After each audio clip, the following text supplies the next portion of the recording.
The champagne bubbles tickled my nose as I stood in the corner of the conference room, watching my colleagues celebrate another successful quarter. The decorations were generic corporate festive, silver streamers and balloon clusters that screamed, "Mandatory fun." Before we jump back in, tell us where you're tuning in from, and if this story touches you, make sure you're subscribed, because tomorrow, I've saved something extra special for you. I nursed my plastic cup of lukewarm sparkling cider, the non-alcoholic option I'd chosen not out of principle but because I needed to stay sharp tonight. Something felt different in the air, electric and tense, like the moment before a thunderstorm breaks. My brother Marcus was holding court near the dessert table, his laugh booming over the soft jazz playlist someone from marketing had deemed appropriate background ambiance. He wore his success like a perfectly tailored suit, confident, expensive, impossible to ignore.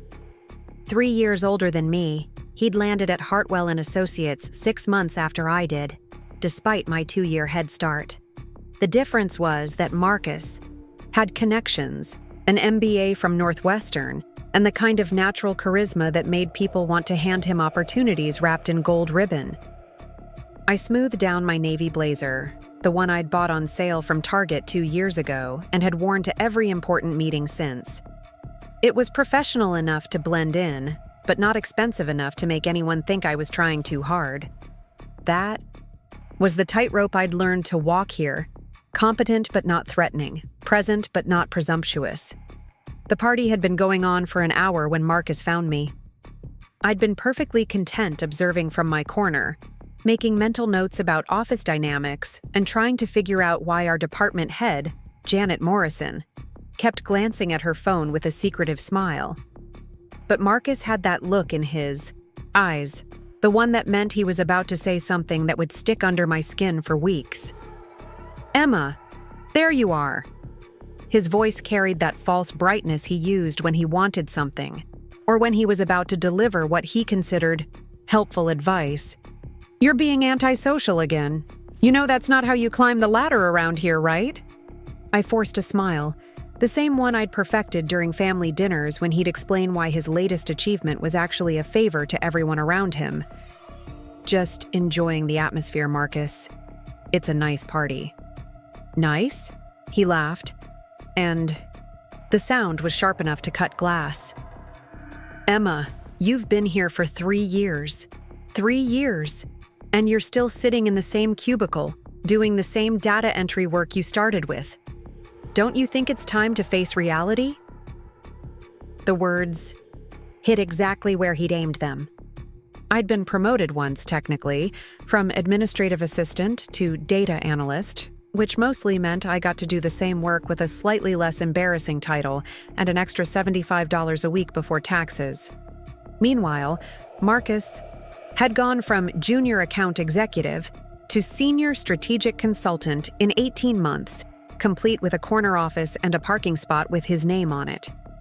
"I'm working on it," I said quietly, because that's what I always said when Marcus decided to play career counselor. "These things take time." "Time?" His eyebrows shot up like I'd suggested we solve world hunger with a bake sale. "Emma, you're 28 years old. You can't keep waiting for someone to hand you opportunities. You have to create them, seize them, make them happen. Look at me. I didn't wait for permission to succeed." The irony would have been funny if it weren't. So exhausting. Marcus hadn't waited for permission because he'd never needed it. He'd walked into Hartwell Associates with a recommendation letter from Dad's golf buddy, a pristine resume that included 2 unpaid internships our parents had funded, and the kind of confidence that comes from never having to worry about whether you belong somewhere. "You're right," I said, because agreeing was always easier than arguing. "I should be more proactive." "Exactly. And that's why I'm telling you this as your brother, not your colleague. You're going nowhere, Emma. Nowhere. You're comfortable, and comfort is the enemy of growth." He paused to take a sip of his wine, something expensive from the executive selection that wasn't available to regular employees. "I mean, look around. Sarah Chen started 6 months after you, and she's already a project manager. David Rodriguez has been here for 2 years, and he's running the entire West Coast client portfolio. What's your excuse?" The question hung in the air like smoke, acrid and impossible to ignore. What was my excuse? That I'd been working 60-hour weeks for 3 years, handling not just my own responsibilities, but cleaning up other people's mistakes? That I'd written the proposal that landed our biggest client, even though Marcus had presented it and taken credit? That I'd single-handedly reorganized our entire database system, saving the company thousands of dollars in efficiency improvements without so much as a thank you email? "I don't have an excuse," I said instead, because that's what he wanted to hear. "You're right. I need to do better." Marcus's expression softened slightly, the way it always did when he thought he'd successfully delivered tough love. "Look, I'm not trying to be harsh. I'm trying to help you. But you have to want to help yourself first.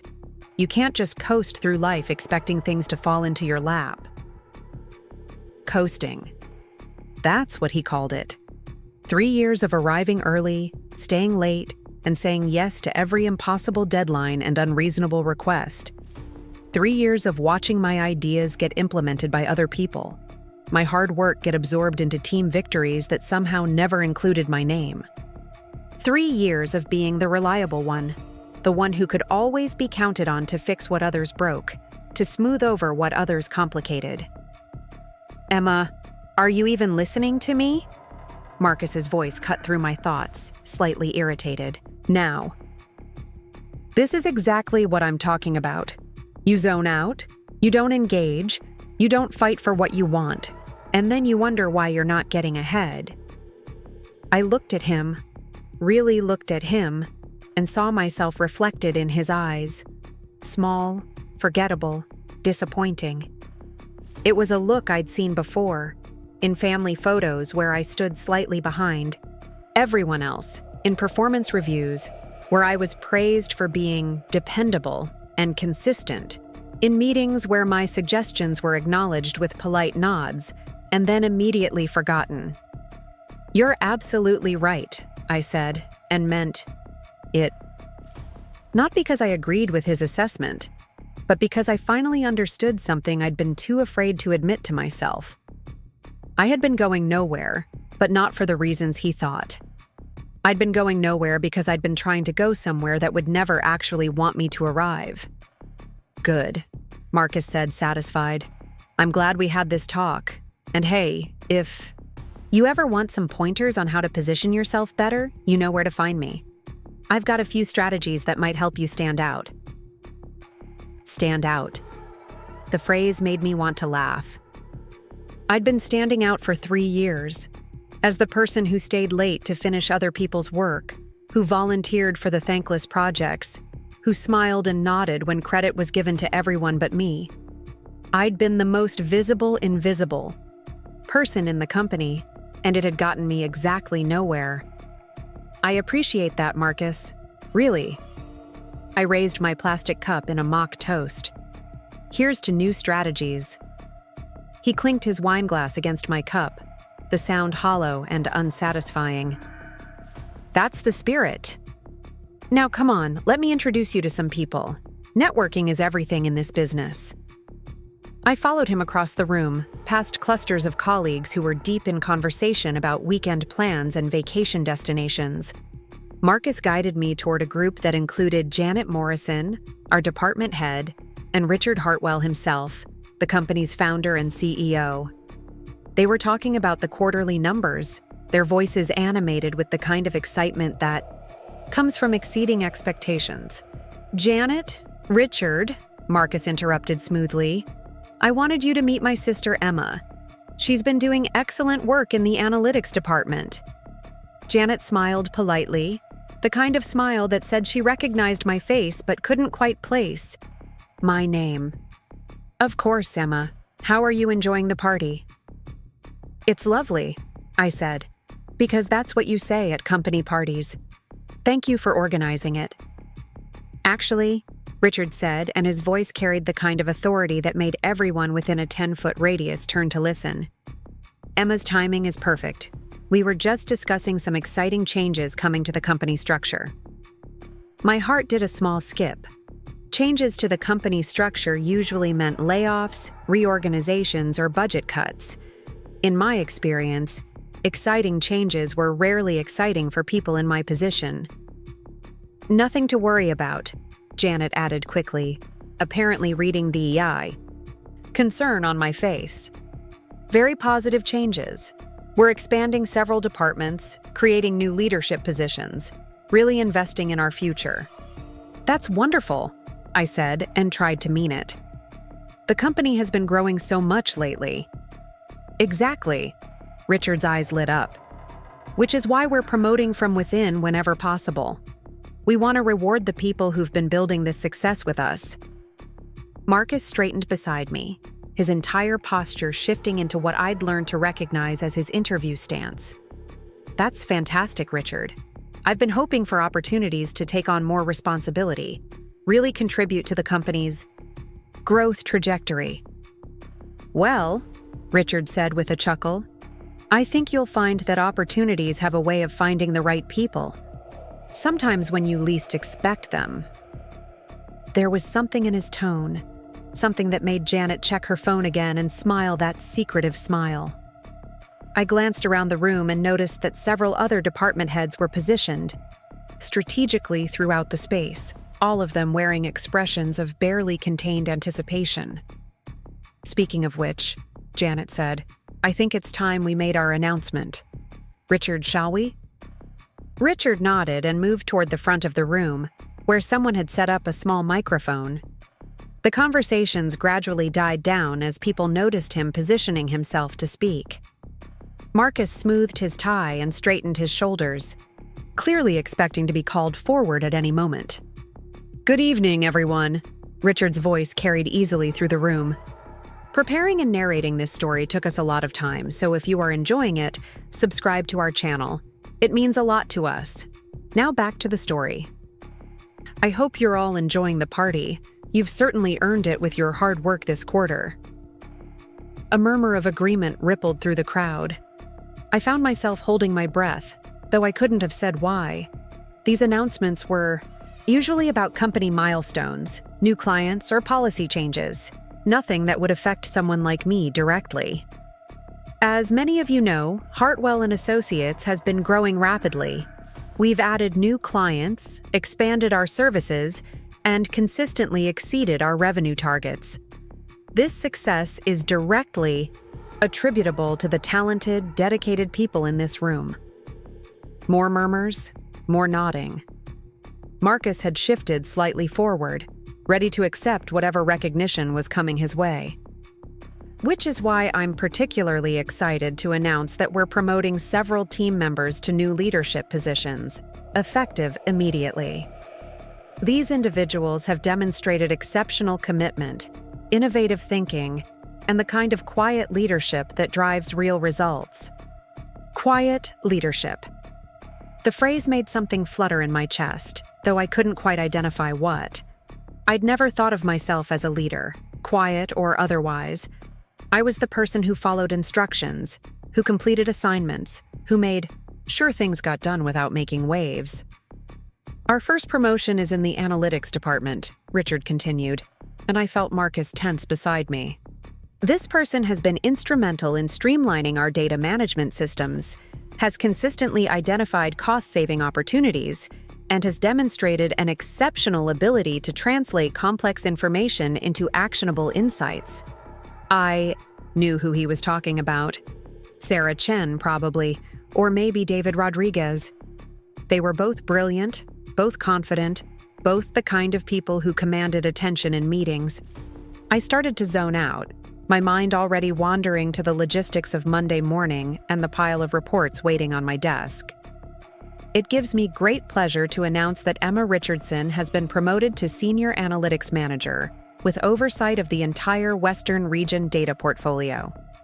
The room erupted in applause, but it sounded like it was coming from underwater. I stared at Richard, certain I'd misheard. certain this was some kind of mistake. Emma Richardson. That was my name. Senior Analytics Manager.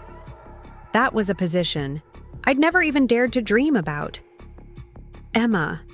Janet appeared at my elbow, her smile now genuine and warm. Congratulations. Could you come up here for a moment? I looked around the room, at faces turning toward me with expressions ranging from surprise to approval to something that might have been respect. Marcus stood frozen beside me, his mouth slightly open, his carefully prepared acceptance speech apparently forgotten. I think there's been a mistake, I whispered to Janet, but she was already guiding me toward the front of the room. No mistake, Richard said as I reached him, his voice carrying clearly through the microphone.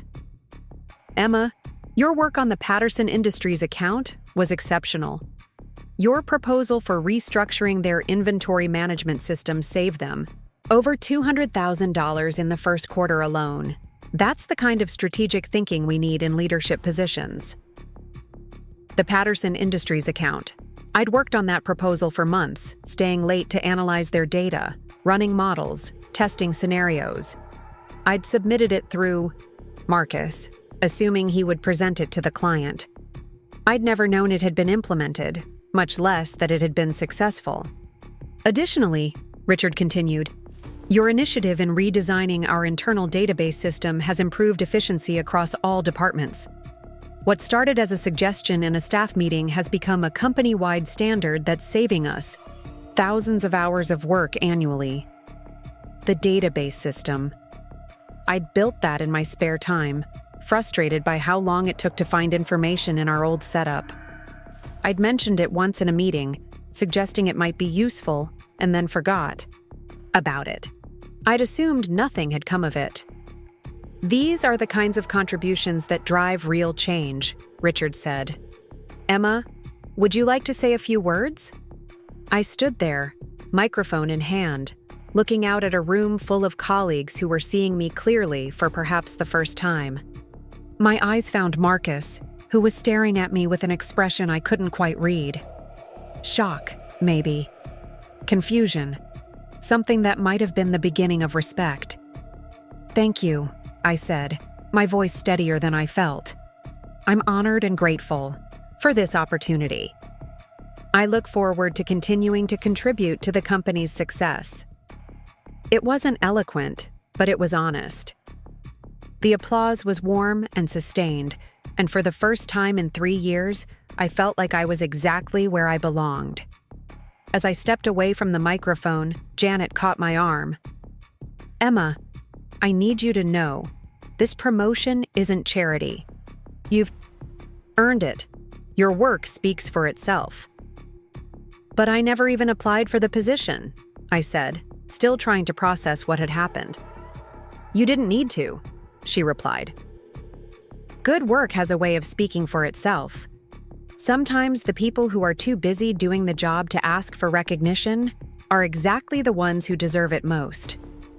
The party continued around us, but everything felt different now. People I'd worked with for 3 years were suddenly seeing me as someone worth talking to, worth congratulating, worth knowing. The conversations were different too. Instead of polite small talk, they were asking about my plans for the department, my vision for the future, my thoughts on upcoming projects. But the person I was most aware of was Marcus. He stayed at the party for another hour, making appropriate congratulatory sounds when people brought up my promotion, but I could see the wheels turning behind his eyes. He was recalculating, reassessing, trying to figure out how his little sister had suddenly leapfrogged past him in the corporate hierarchy. When he finally approached me, near the end of the evening, his expression was carefully neutral. Congratulations. I'm really happy for you. Thank you, I said, and meant it. Despite everything, I didn't want to gloat. I wanted to be gracious, professional, the kind of leader who lifted others up instead of tearing them down. I have to ask, he said, his voice dropping to a confidential tone. Did you know this was coming? I mean, you must have had some idea. I shook my head. I was as surprised as anyone. I thought I was just doing my job. Just doing your job, he repeated slowly, as if testing how the words sounded. Right. Well, I guess that's the difference between us. You focus on the work, and I focus on the positioning. Maybe I could learn something from that. It was the closest thing to an apology I was likely to get from Marcus, and I accepted it for what it was. Maybe we could learn from each other, I said. He smiled, and for a moment, it was genuine. Yeah, maybe we could. The party wound down gradually, people drifting away in small groups, chattering about the announcements and the changes to come.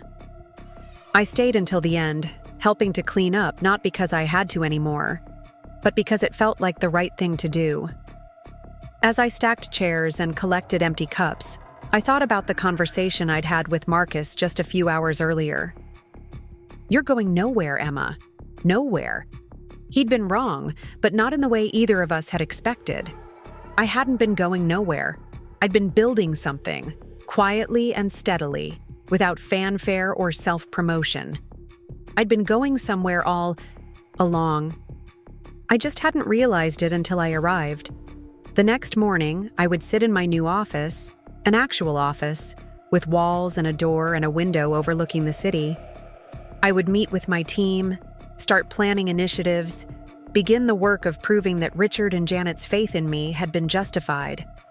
I would discover that success, real success, felt different than I'd imagined. Quieter, more solid, more like coming home than arriving somewhere new. But that night, as I drove home through the quiet streets, I allowed myself to sit with the feeling of everything changing. For 3 years, I'd been invisible, overlooked, taken for granted. In the span of a single evening, I'd become someone worth seeing, someone worth promoting, someone worth believing in. The girl who had stood in the corner of the conference room, nursing lukewarm cider and watching other people's success, was gone. In her place was a woman who had earned her seat at the table, who had work to do and people counting on her, who had finally learned the difference between being busy and being valuable. And for the first time in longer than I could remember, I couldn't wait to see what tomorrow would bring. The first thing I noticed when I walked into my new office Monday morning was the silence.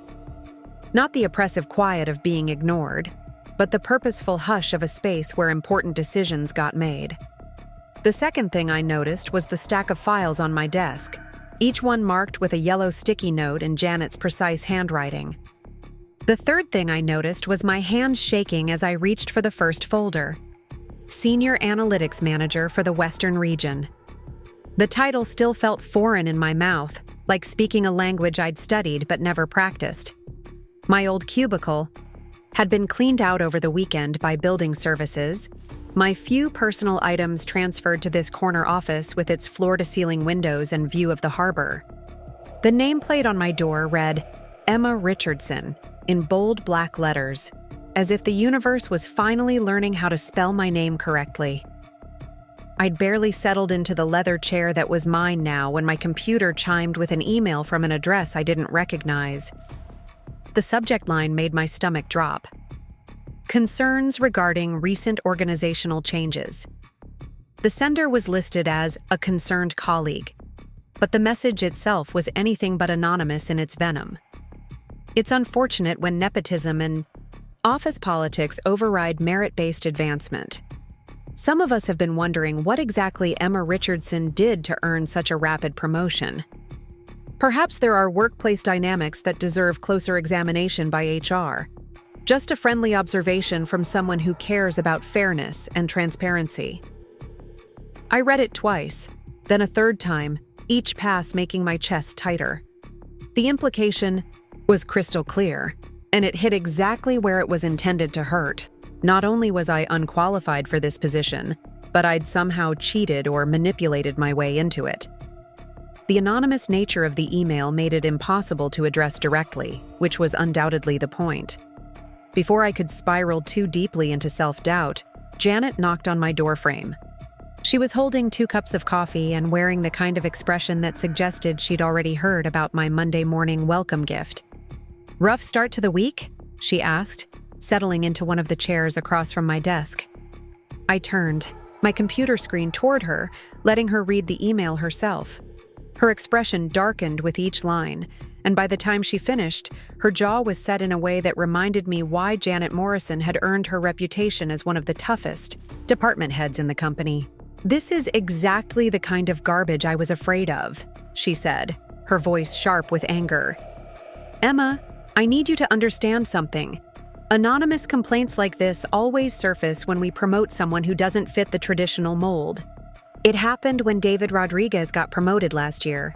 It happened when Sarah Chen moved to project management, and it's happening to you now." "But what if they're right?" The words tumbled out before I could stop them. "What if I really am in over my head? What if I don't deserve this?" Janet leaned forward, her coffee forgotten.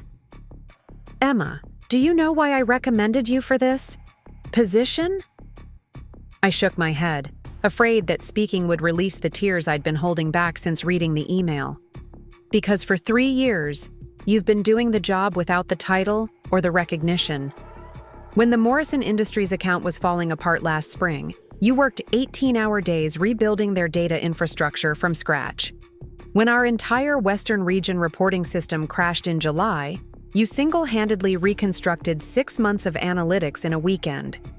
You've been solving problems that senior managers couldn't figure out, and you've been doing it while sitting in a cubicle making $40,000 a year." The specific details caught me off guard. I'd assumed my extra work had gone unnoticed, absorbed into the general department efficiency without anyone tracking where the improvements were coming from. "You think I don't pay attention to what happens in my department?" Janet continued. "You think Richard Hartwell makes promotion decisions based on office gossip? Emma, we've been watching you for over a year. This promotion isn't a gift. It's overdue recognition of work you've already been doing." Her words should have been reassuring, but doubt had already taken root. Then why didn't anyone tell me? Why wasn't I included in the process? "Because you never would have believed you were ready." Janet's smile was rueful. "How many times in the past year did someone suggest you apply for a leadership position? How many times did you deflect, saying you needed more experience or weren't qualified yet?"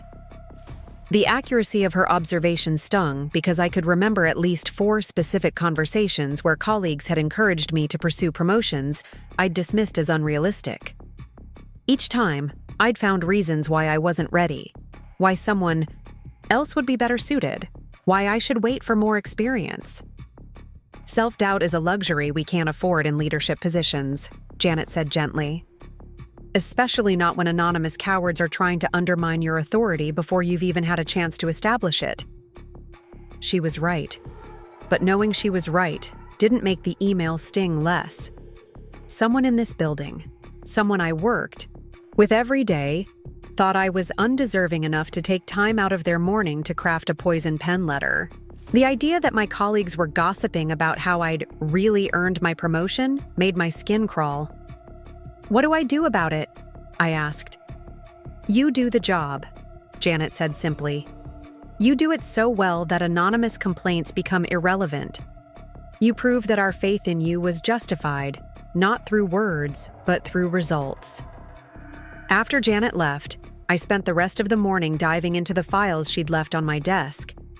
Each folder contained a different aspect of my new responsibilities: budget projections for the next fiscal year, personnel evaluations for my team, strategic planning documents for upcoming client presentations. The scope of work was both thrilling and terrifying. I'd gone from analyzing data to making decisions about how data would be collected, processed, and presented across the entire Western region. The more I read, the more I understood why the promotion had been offered to me. The Patterson Industries proposal I'd written wasn't just successful, it had become a template for how the company approached similar clients. The database system I'd designed in my spare time was now being used by every department. The efficiency improvements I'd implemented had saved the company enough money to fund 3 new positions. I'd been so focused on completing individual tasks that I'd missed the bigger picture. I wasn't just good at my job, I was changing how the job got done. The realization was both empowering and overwhelming. By lunchtime, I felt confident enough to venture out of my office and check in with my team. The Western Region Analytics Group consisted of 12 people, most of whom I'd worked alongside for years. The dynamics would be different now, though. Instead of being the colleague who stayed late to help with difficult projects, I was the manager who would be assigning those projects and evaluating their completion. I found most of the team gathered in the break room, their conversations stopping abruptly when I walked in. The silence was awkward, filled with the kind of tension that comes when professional relationships suddenly shift. These were people I'd eaten lunch with, complained about difficult clients with, collaborated with on countless projects. Now I was their boss, and none of us were quite sure how to navigate that change. "Emma," said Tom Bradley, one of the senior analysts who'd been with the company for 8 years. "Congratulations on the promotion. Well deserved." His tone was genuine, but I could hear the uncertainty underneath. Tom had more experience than me, more seniority, and had probably expected to be considered for leadership roles himself.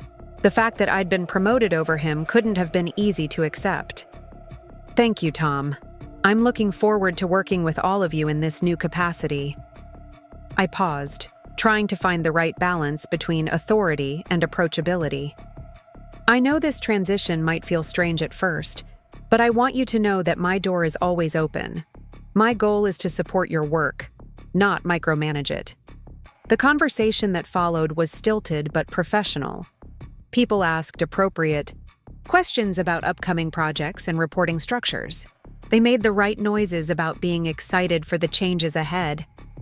But I could feel the undercurrent of evaluation, the way they were studying my responses and filing them away for later analysis. It wasn't until I was walking back to my office that I overheard the real conversation. "I still can't believe they promoted her over Tom," someone was saying in hushed tones near the copy machine. "I mean, she's nice enough, but she's never even led a team meeting." "Maybe that's exactly why they chose her," another voice replied. "Easy to control. Grateful enough to go along with whatever management wants." The words hit like a physical blow. Easy to control. Grateful enough to go along with whatever management wants. Is that how my colleagues saw me? Not as someone who'd earned recognition through hard work, but as someone who'd been chosen precisely because I wouldn't challenge authority or push for meaningful change. I made it back to my office before the tears started, closing the door firmly behind me and sinking into my chair. The anonymous email had planted seeds of doubt about my qualifications. The overheard conversation watered those seeds with suggestions about my character. Maybe I really was in over my head. Maybe this promotion was a mistake that would become obvious to everyone soon enough. My computer chimed again, and for a moment I was afraid it was another anonymous message. Instead, it was an email from Marcus with the subject line, "Family dinner tonight?" The message was brief. "Mom's making her famous lasagna. 7 p.m. Would my love to catch up and hear about your first day as a big shot." The tone was lighter than I'd expected, almost playful. Maybe his initial shock at my promotion had given way to genuine happiness for my success. Or maybe he was curious about how his little sister had suddenly outpaced him in the corporate hierarchy. Either way, family dinner felt like exactly what I needed after a day of anonymous complaints and whispered doubts. I spent the afternoon familiarizing myself with budget spreadsheets and personnel files, trying to absorb 3 years' worth of institutional knowledge in a few hours. The numbers told a story of steady growth and increasing efficiency, much of which I realized I'd contributed to without understanding the broader impact. Seeing my own work reflected in departmental metrics was surreal, like discovering you'd been speaking a language fluently without realizing you knew it. By 6 o'clock, I felt marginally more confident about my ability to grow into this role. The learning curve would be steep, but the foundation was solid. I had the technical skills, the institutional knowledge, and apparently the track record to succeed. What I needed to develop was the confidence to lead, the ability to make decisions that affected other people's work and careers. The drive to my parents' house took me through the neighborhood where I'd grown up, past the elementary school where Marcus and I had walked together every morning, past the corner store where we'd spent our allowance on candy and comic books. It felt appropriate somehow, this return to familiar territory on a day when everything else was changing. Mom met me at the front door with a hug that lasted longer than usual, the kind that said she knew today had been significant, even if she didn't understand all the details. Dad was in his usual spot in the living room, reading glasses perched on his nose as he worked through the evening paper. The scene was so normal, so unchanged, that for a moment I could pretend my life hadn't been completely reorganized in the span of a weekend. "There's our executive," Dad said, looking up from his paper with a proud smile. "How does it feel to be management?" "Terrifying and exciting in equal measure," I answered honestly. "I keep waiting for someone to tell me there's been a mistake." "No mistakes," Mom said firmly from the kitchen. "That company is lucky to have you. They just finally figured out what we've always known." Marcus arrived 20 minutes later, carrying a bottle of wine that probably cost more than my weekly grocery budget. He kissed Mom on the cheek, shook Dad's hand, and gave me a hug that felt genuine rather than obligatory. "So," he said as we settled around the dinner table, "I have to hear about this promotion from the inside. What's the real story? Did you know it was coming?" I told them about Friday night's party, about standing in the corner watching other people's success and expecting nothing for myself. I described the moment when Richard called my name, the surreal experience of walking to the front of the room to accept recognition I'd never sought. I talked about the work I'd been doing without realizing its impact, the projects that had succeeded beyond my understanding. "That's incredible," Marcus said, and his admiration seemed sincere. "I mean, I knew you were good at what you did, but I had no idea you were making that kind of impact. The Patterson Industries thing alone is huge."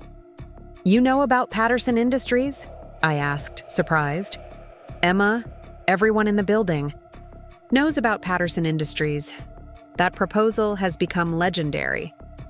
We use it as a case study in our strategic consulting presentations."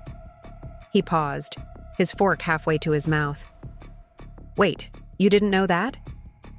I shook my head, feeling that familiar combination of pride and disbelief. I knew the client was happy, but I thought that was the end of it. "Are you kidding? That proposal changed how we approach inventory management for all our manufacturing." Clients. It's basically become the gold standard for that type of analysis.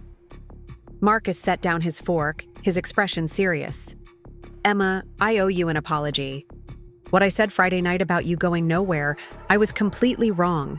You weren't going nowhere. You were already there, and I was too focused on my own trajectory to notice." The apology caught me off guard, partly because it was unexpected, and partly because it was exactly what I needed to hear. Marcus had been my measuring stick for professional success for so long that his recognition felt like validation of everything I'd accomplished. "Thank you," I said. "That means a lot." "I'm serious," he continued.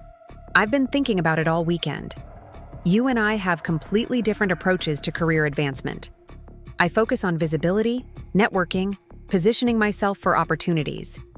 You focus on the work itself, on solving problems and creating value. I thought my way was better, but your promotion proves otherwise." Dad cleared his throat, the way he always did when he wanted to contribute something meaningful to a conversation. "Success isn't one size fits all," he said. "Marcus, your approach works for you because you're good at building relationships and selling ideas. Emma, your approach works for you because you're good at finding solutions and improving systems. There's room for both styles in any organization." It was the kind of wisdom Dad had been dispensing since we were children. Simple truths that somehow cut through complexity to reveal what really mattered. Different approaches, different strengths, Different definitions of success. Neither right nor wrong, just different. The conversation continued through dessert, covering everything from office politics to career strategies to the challenges of managing former peers. Marcus shared stories from his own promotion experiences, including mistakes he'd made and lessons he'd learned about leadership. For the first time in years, we weren't competing or comparing ourselves to each other.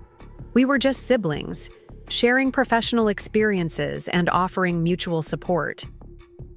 It wasn't until I was driving home that I realized how much the conversation had shifted my perspective on the day's challenges. The anonymous email no longer felt like a devastating indictment of my qualifications. Instead, it felt like exactly what Janet had said it was. The predictable response from someone threatened by change. The overheard comments about being easy to control now seemed less like accurate character assassination and more like the assumptions of people who'd never really paid attention to my work. I'd spent the day worrying about whether I deserved the promotion, whether I was qualified for the responsibilities, whether my colleagues would respect my authority. But the real question wasn't whether I deserved it. The real question was what I was going to do with it. Tuesday morning brought a new set of challenges and a clearer sense of purpose. I arrived at the office early, before most of my team, and spent an hour reviewing the project assignments and deadlines that were now my responsibility to manage. The scope was enormous, but it was also energizing. Instead of being responsible for my own work, I was now responsible for ensuring that 12 talented people could do their best work.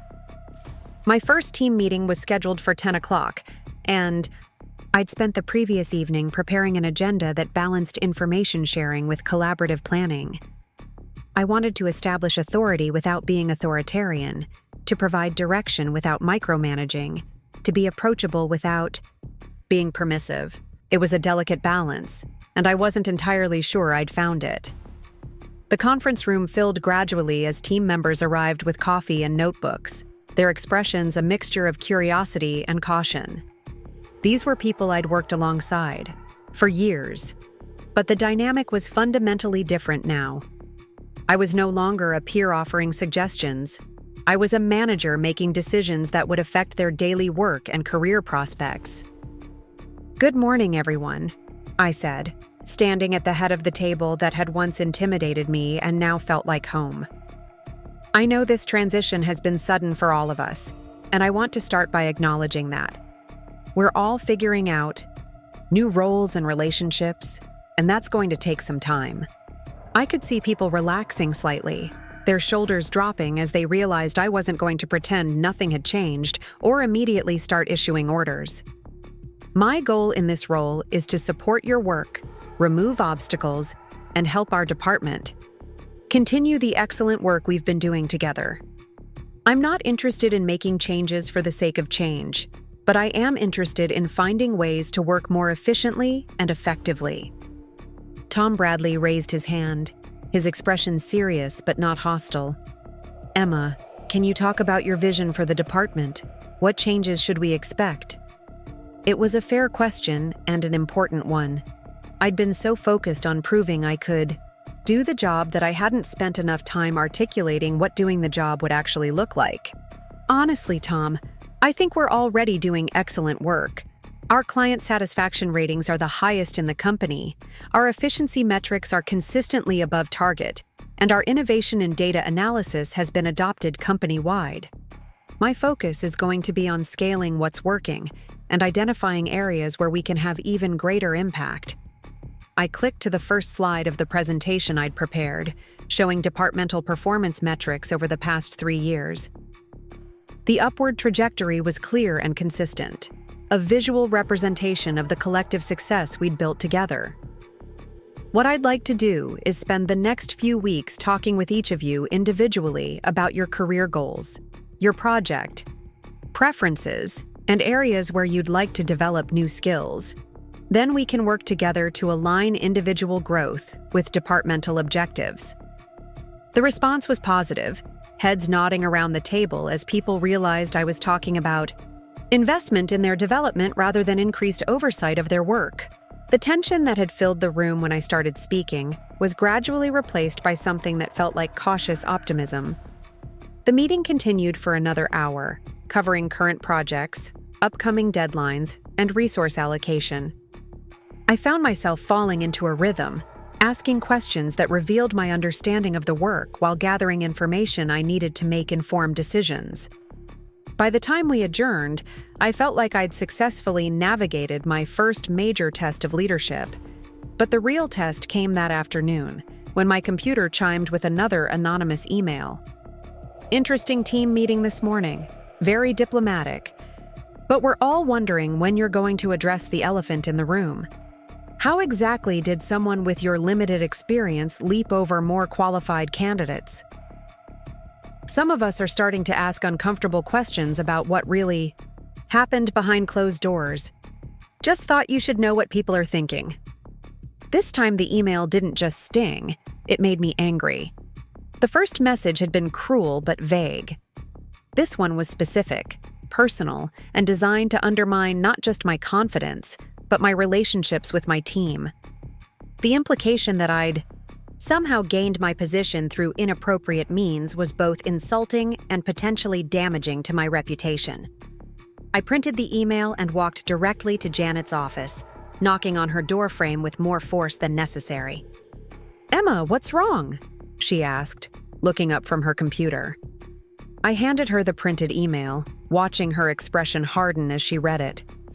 When she finished, she set the paper down carefully and looked at me with the kind of intensity that suggested someone was about to have a very unpleasant conversation. "This has gone too far," she said simply. "Anonymous complaints are one thing, but this is harassment designed to damage your professional reputation. We're going to put a stop to it." "How?" I asked. "They're anonymous. We don't even know who's sending them." Janet smiled, but it wasn't a pleasant expression. "Emma, we work for a technology company. Anonymous emails aren't actually anonymous if you know how to trace them. And as it happens, our IT security team is very good at tracing them." Within 2 hours, Janet had the information she needed.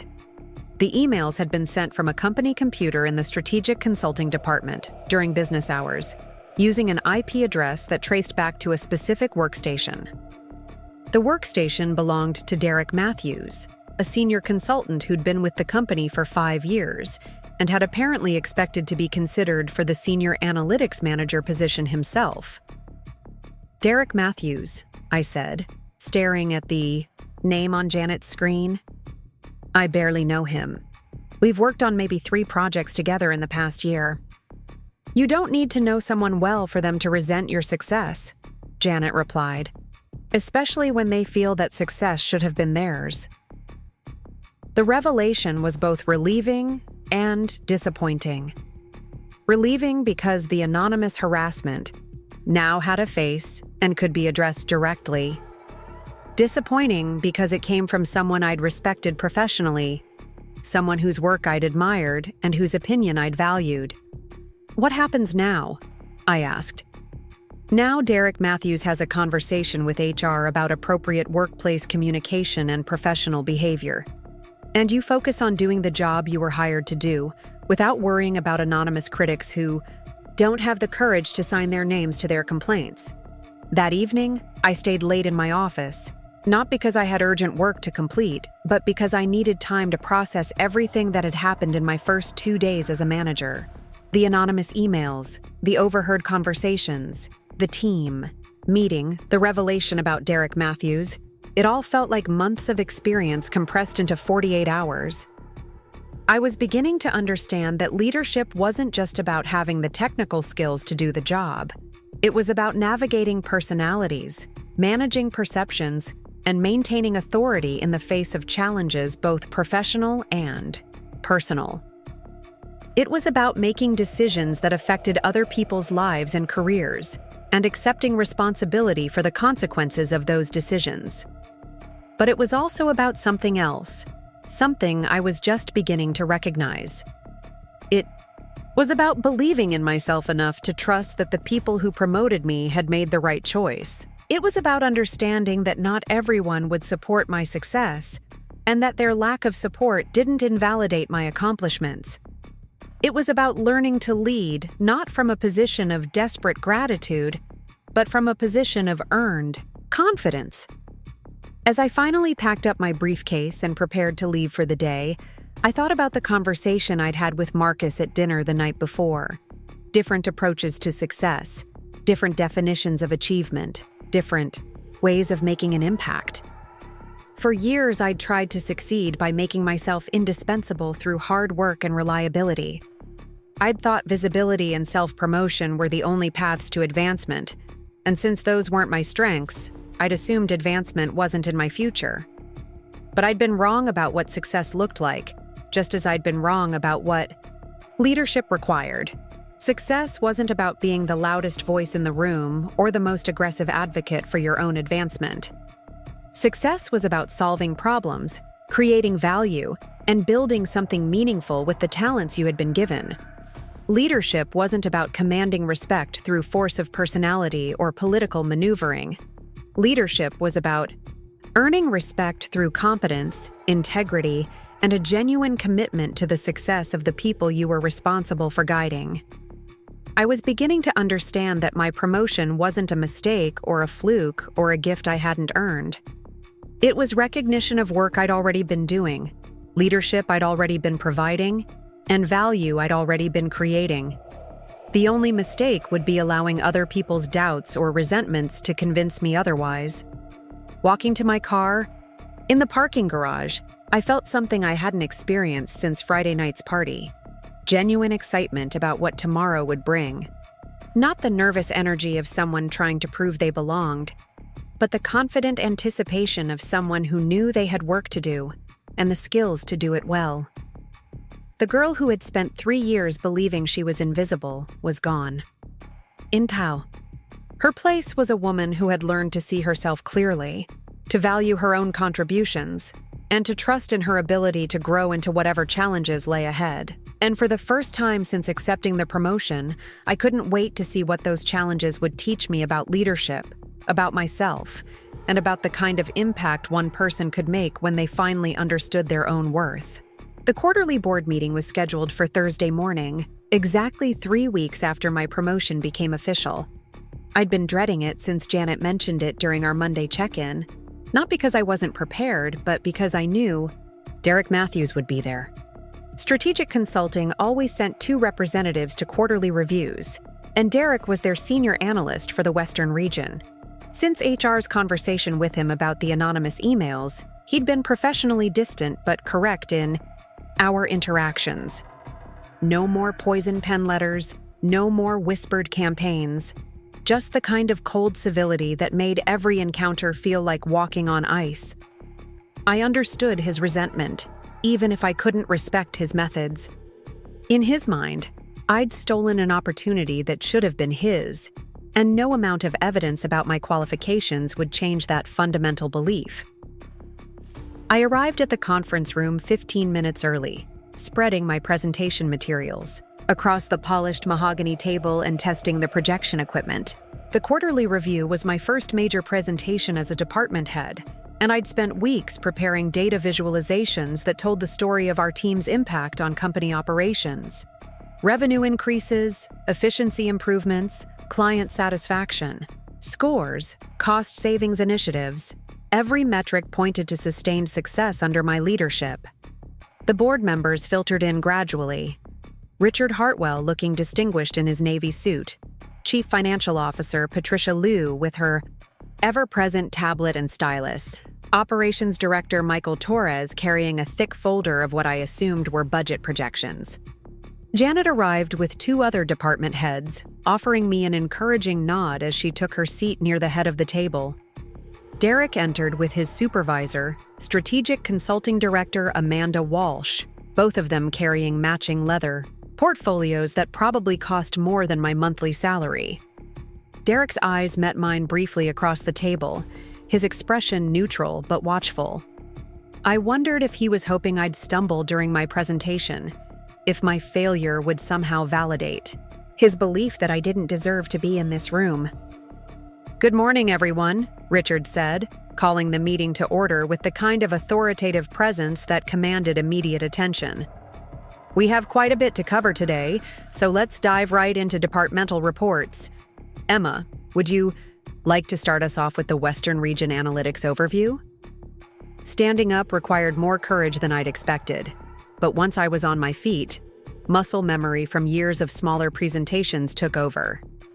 I clicked to my first slide, a comprehensive overview of regional performance metrics, and began speaking with a confidence that surprised even me. Over the past quarter, the Western Region Analytics team has achieved record-breaking performance across multiple key indicators. I began, my voice steady and clear. Client satisfaction scores have increased by 18%. Data processing efficiency has improved by 23%. And our predictive modeling accuracy has reached 94%, the highest in company history. The numbers were impressive because they represented real improvements, measurable changes that had direct impact on company profitability. I'd learned to let the data speak for itself rather than overselling achievements that were already evident in the results. Additionally, I continued, clicking to the next slide, our team's innovative approaches to database optimization have been adopted company-wide, resulting in estimated annual savings of $470,000 in processing costs alone. I caught Derek's expression from the corner of my eye, surprise, perhaps even grudging respect. These weren't inflated claims or creative accounting. These were concrete, verifiable improvements that any analyst in the room could examine and confirm. The presentation continued for 20 minutes, covering everything from individual team member achievements to strategic initiatives planned for the upcoming quarter. I fielded questions from board members with the kind of detailed knowledge that comes from being deeply involved in the actual work, rather than managing it from a distance. Emma, said Patricia Liu, looking up from her tablet where she'd been taking notes throughout my presentation, these efficiency improvements are remarkable. Can you walk us through the methodology behind the database optimization project? It was exactly the kind of technical question I'd hoped for, the opportunity to demonstrate that my promotion was based on substantive expertise rather than political maneuvering. I spent 10 minutes explaining the algorithmic improvements we'd implemented, the testing protocols we'd used to validate our changes, and the scalability considerations that had allowed our innovations to benefit other departments. Impressive work, Michael Torres commented when I finished. Patricia, what kind of budget impact are we looking at if we implement similar optimizations across all regions? The conversation that followed was exactly what I'd hoped for when I accepted this position. Serious professionals discussing substantive improvements to company operations, with my work serving as the foundation for strategic planning. This wasn't charity or tokenism. This was recognition of genuine value creation. When I concluded my presentation and returned to my seat, the energy in the room had shifted. I could see it in the way board members were looking at me, no longer with polite attention, but with the kind of focused interest reserved for people who consistently deliver results. Janet caught my eye and smiled, a small gesture that conveyed more pride than any verbal congratulation could have. Derek's presentation followed mine, covering Strategic Consulting's quarterly achievements. His delivery was polished and professional, his data well organized and clearly presented.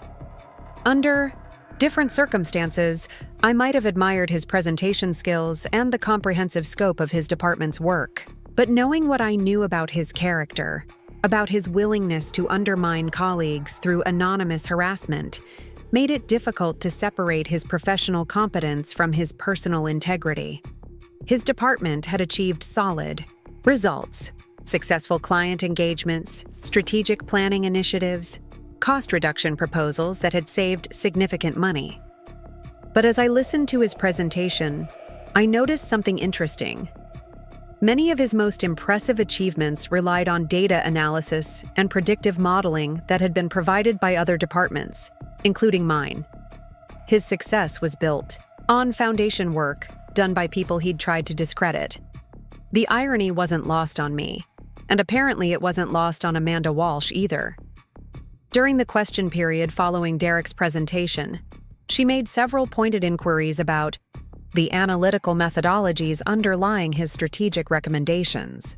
Each time, Derek had to acknowledge that the data work had been performed by specialists in other departments, that his team's role had been interpretation and strategic application rather than primary analysis.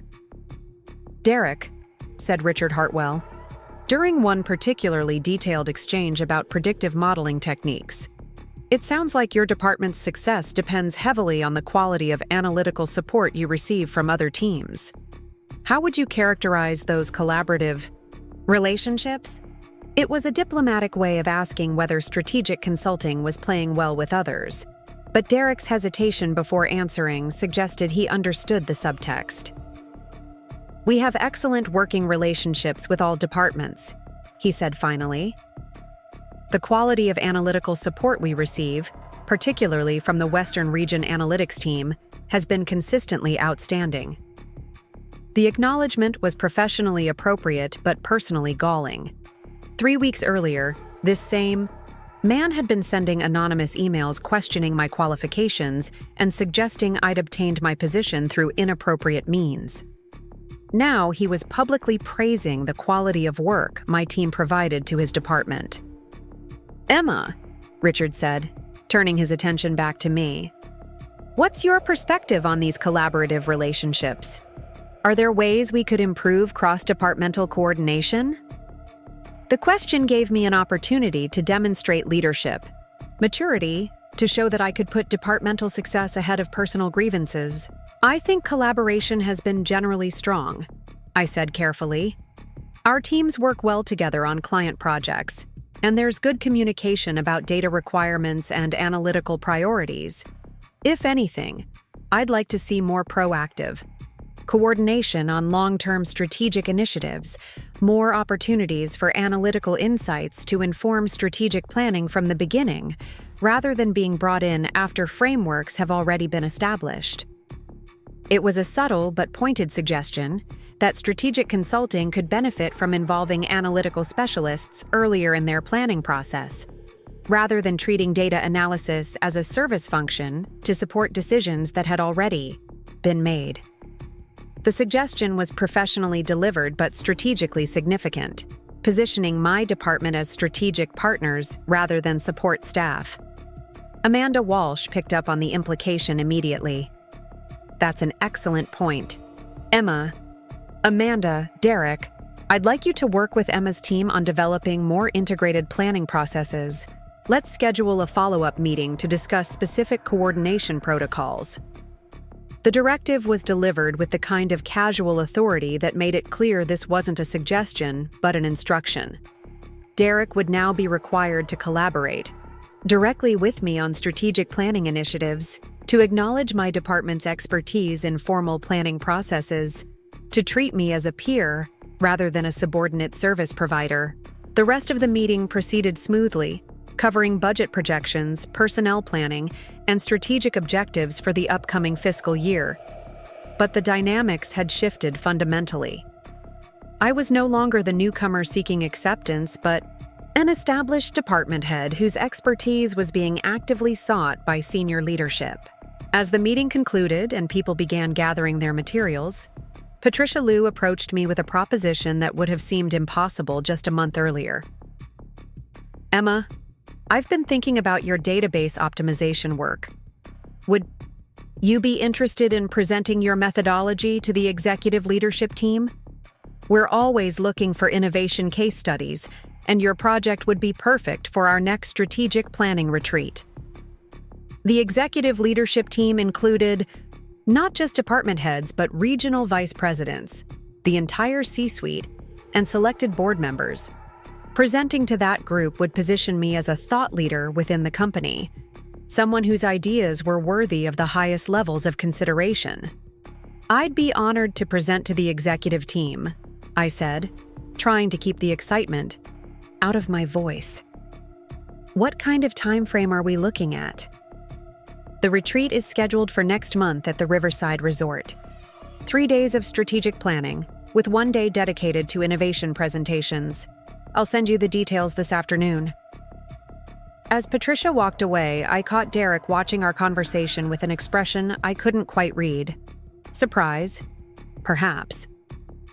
Recognition that the balance of power had shifted in ways he hadn't anticipated. Or maybe just the realization that his anonymous email campaign had failed to achieve its intended effect. Janet appeared at my elbow as the conference room emptied, her expression pleased, but not surprised. Outstanding presentation, Emma.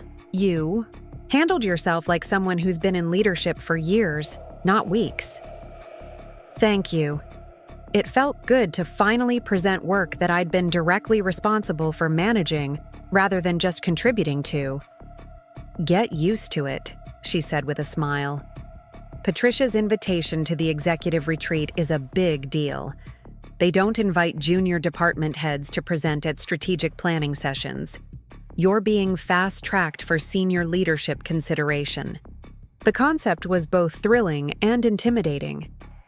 Senior leadership meant regional responsibility, larger teams, strategic decision-making that affected hundreds of employees and millions of dollars in revenue.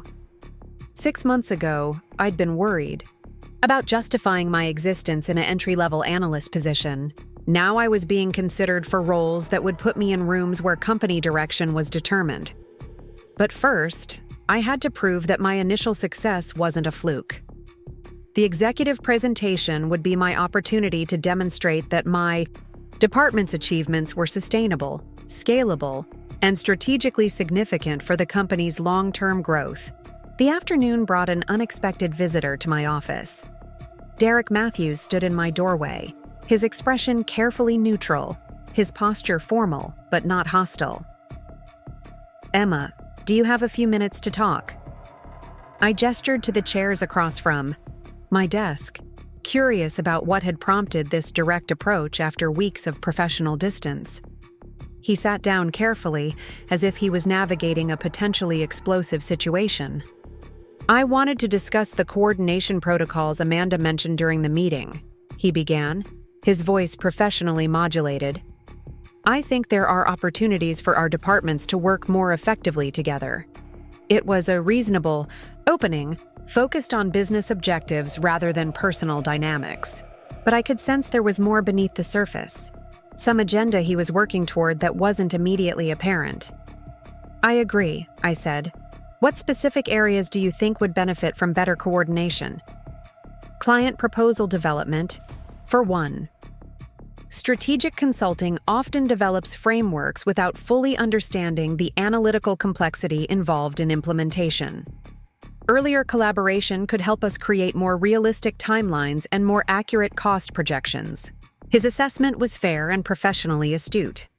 It was also a tacit acknowledgement that his department had been making commitments without fully understanding the resources required to fulfill them, that my department's expertise was more strategically significant than he'd previously recognized. That makes sense, I said.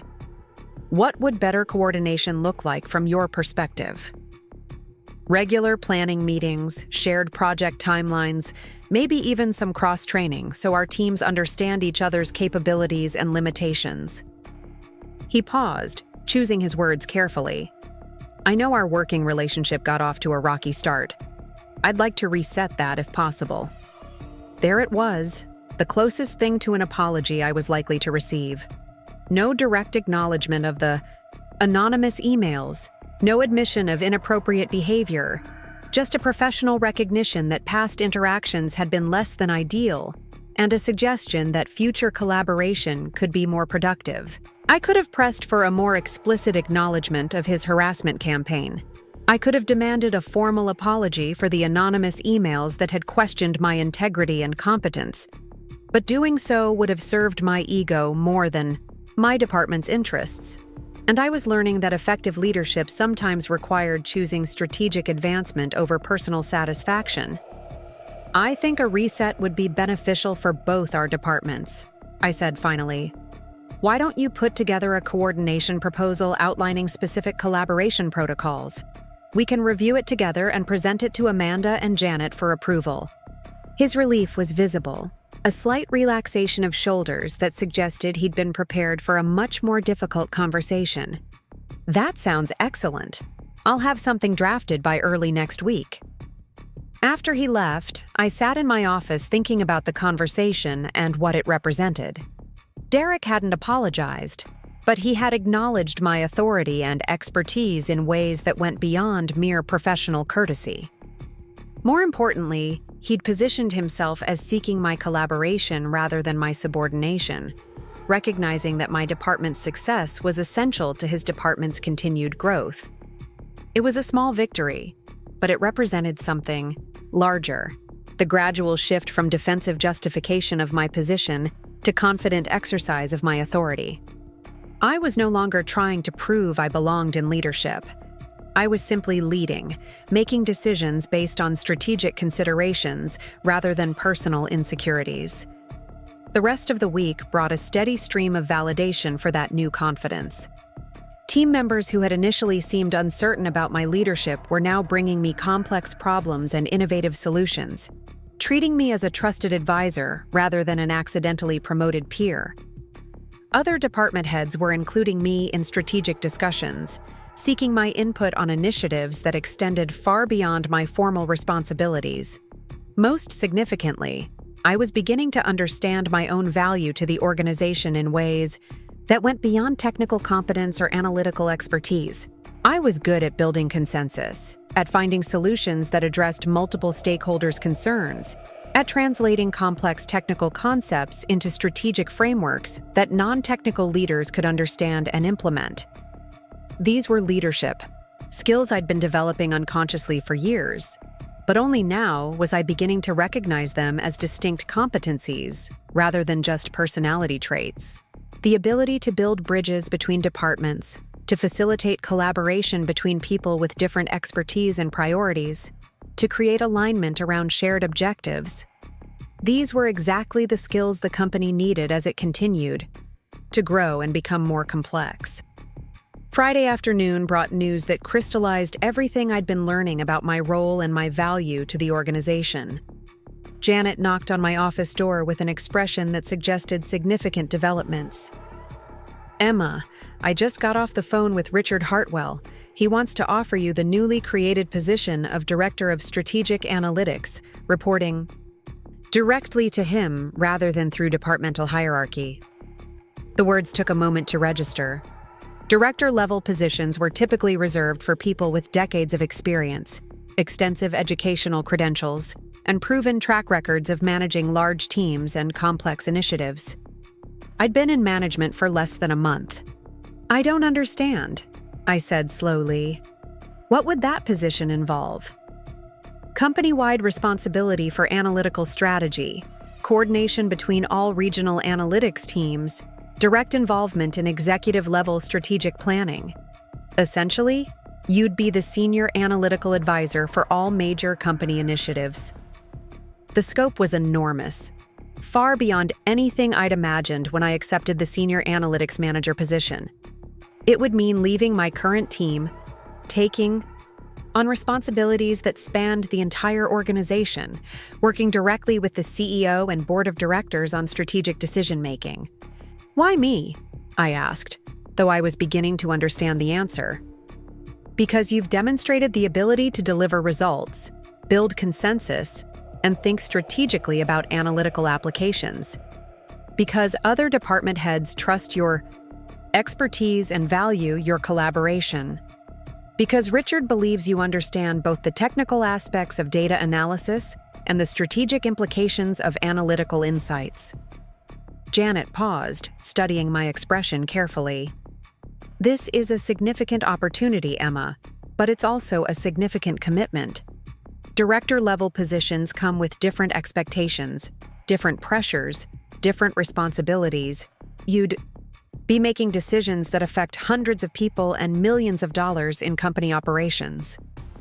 The conversation continued for another hour, covering compensation packages, organizational charts, transition timelines, and performance expectations.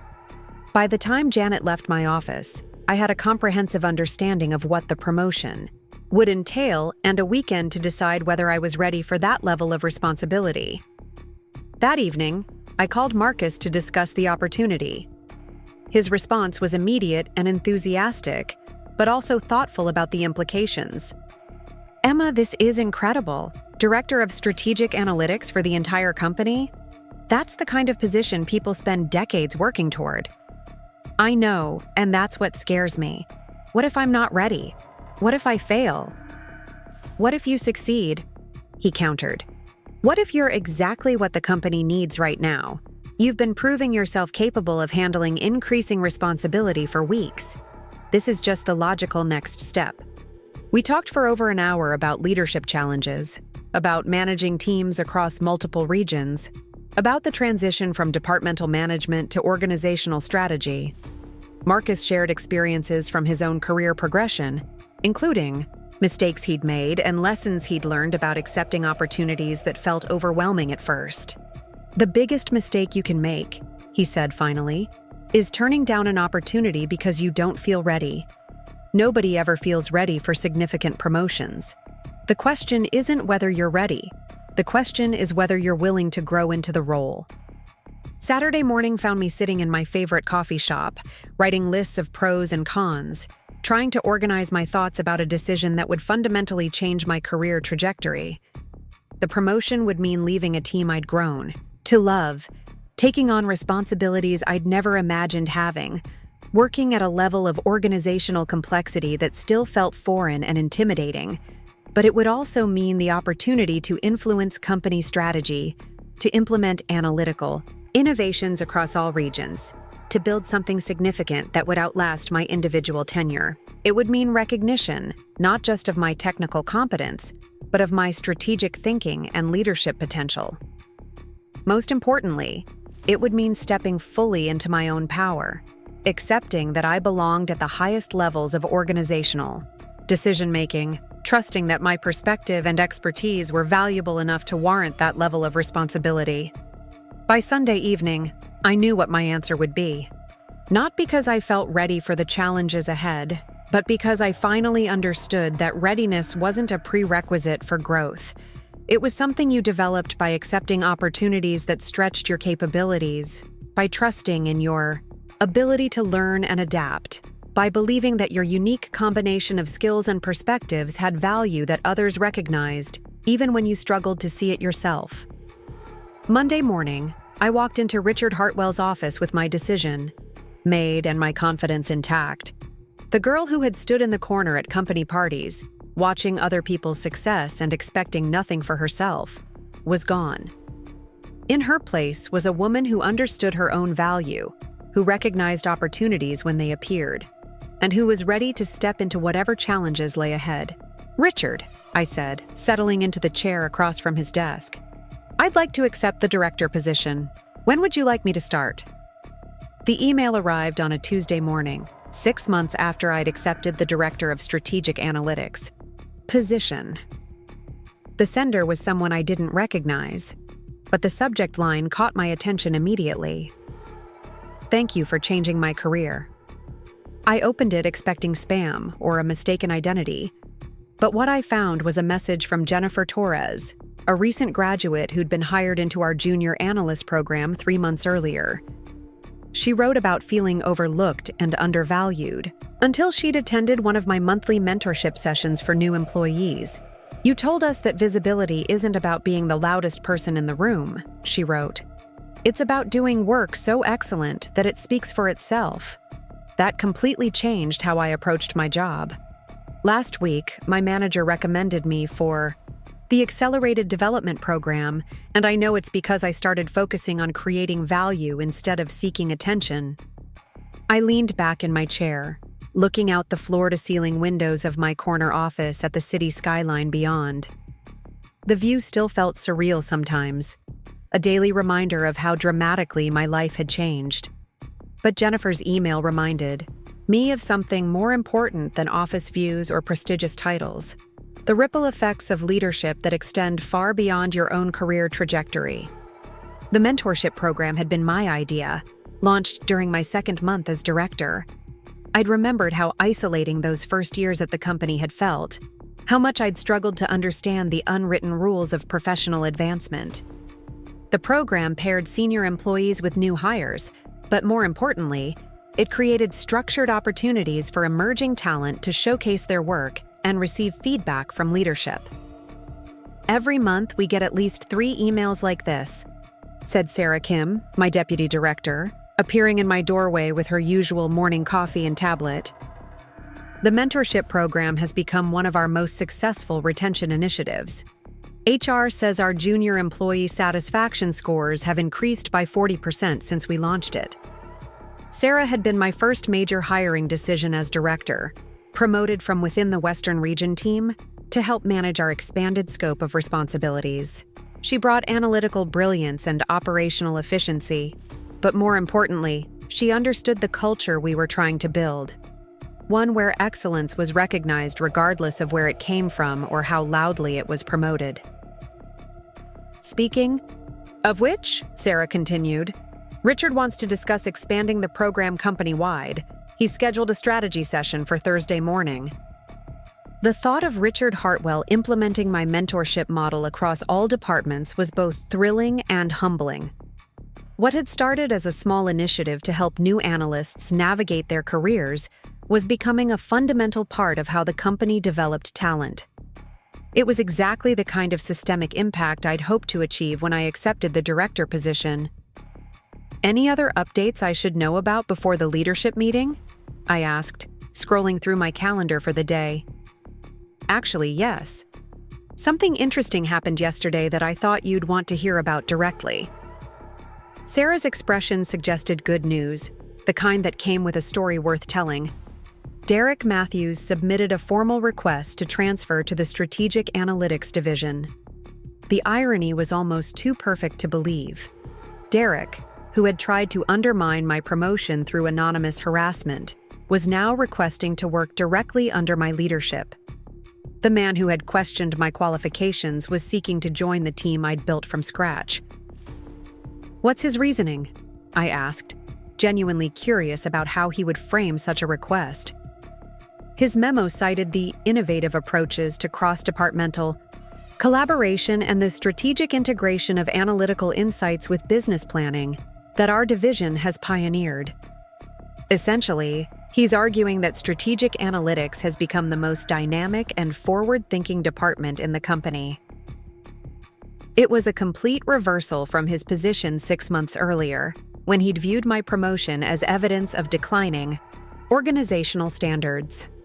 Now he was positioning my department as the model for how analytical work should be integrated with strategic planning. "How do you feel about it?" Sarah asked, studying my expression carefully. Obviously, his technical qualifications are strong, and his experience with client-facing strategy work could be valuable.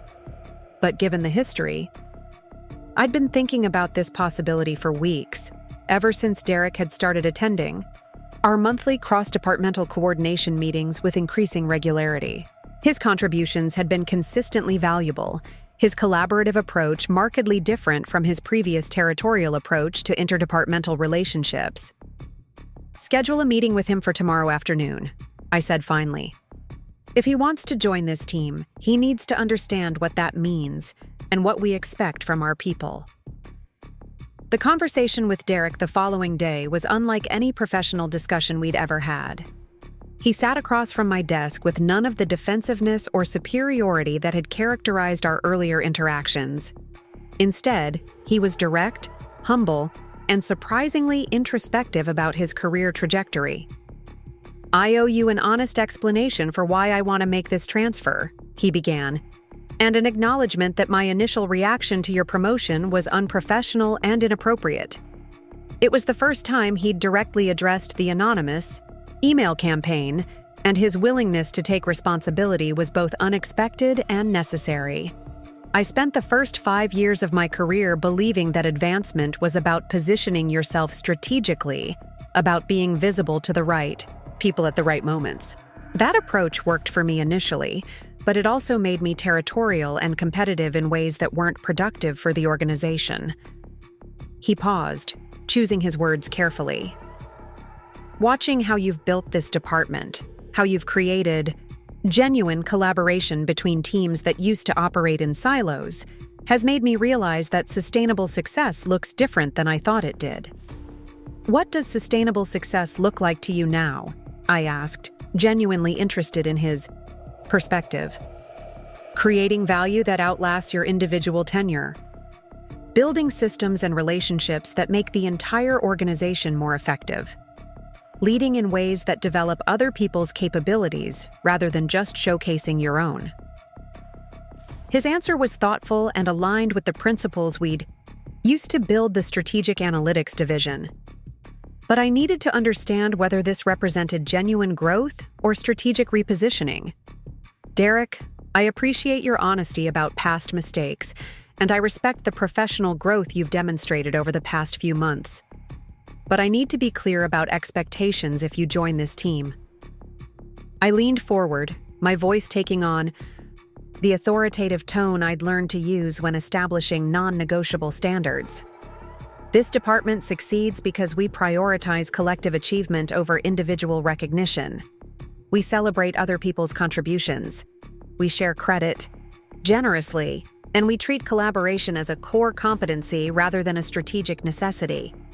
I understand, he said simply, and I'm ready to contribute to that culture rather than trying to change it. 2 weeks later, Derek Matthews officially joined the Strategic Analytics Division as Senior Strategic Consultant, reporting directly to Sarah. The transition was smoother than I'd expected, partly because he'd spent months observing our departmental culture, and partly because he seemed genuinely committed to operating differently than he had in his previous role. More importantly, his addition to the team brought capabilities that enhanced our strategic impact. His client-facing experience and presentation skills complemented our analytical expertise, creating opportunities for deeper engagement with external stakeholders. Within his first month, he'd helped secure 2 major consulting contracts that positioned our division as a revenue generator rather than just a support function.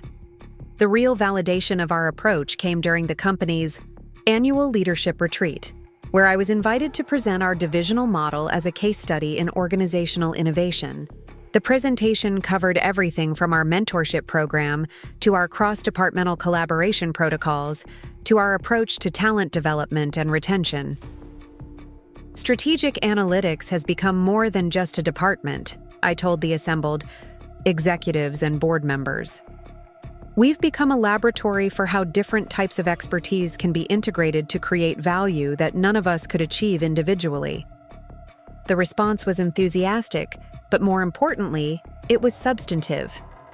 Other departments began requesting consultation on how to implement similar collaborative approaches. Regional managers asked for guidance on developing their own mentorship programs. The techniques we'd developed organically were being recognized as scalable solutions to organization-wide challenges. After the presentation, Richard Hartwell approached me with a proposition that would have seemed impossible just a year earlier. Emma, the board has been discussing the need for a chief strategy officer position, someone who can coordinate strategic planning across all divisions and regions. Based on what you've accomplished with strategic analytics, we'd like you to consider taking on that role.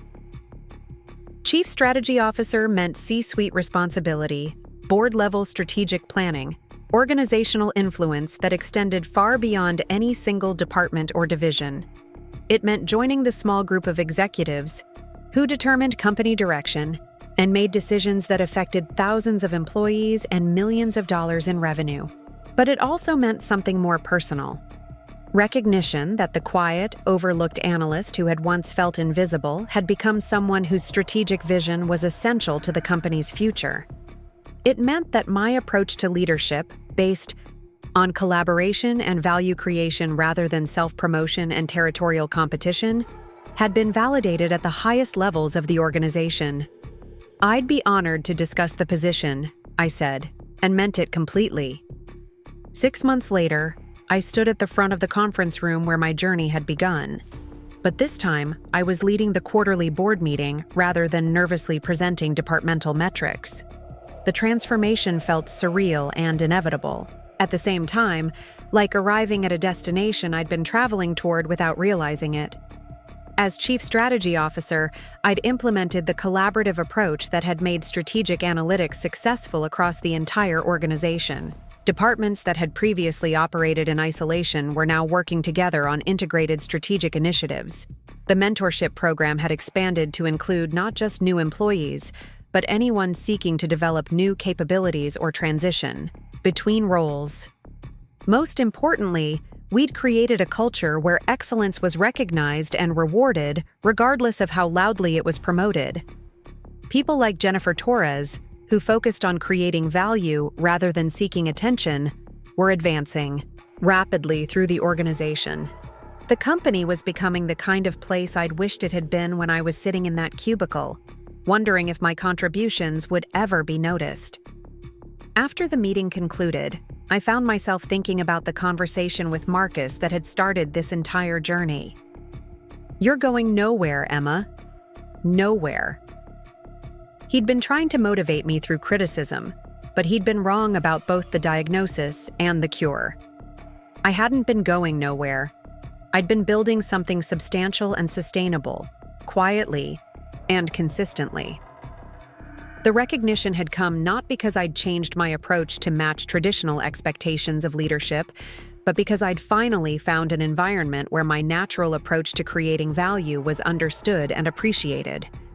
The girl who had stood in the corner at company parties, watching other people's success and expecting nothing for herself, had been replaced by a woman who understood that true leadership isn't about demanding attention or claiming credit. It's about creating conditions where other people can succeed, building systems that outlast your individual tenure, and finding ways to multiply your impact through the success of others. Marcus had said I was going nowhere, but he'd been wrong. I'd been going exactly where I needed to be all along. I just hadn't realized it until I arrived. Up next, you've got 2 more standout stories right on your screen. If this one hit the "Mark, you won't want to pass these up. Just click and check them out,"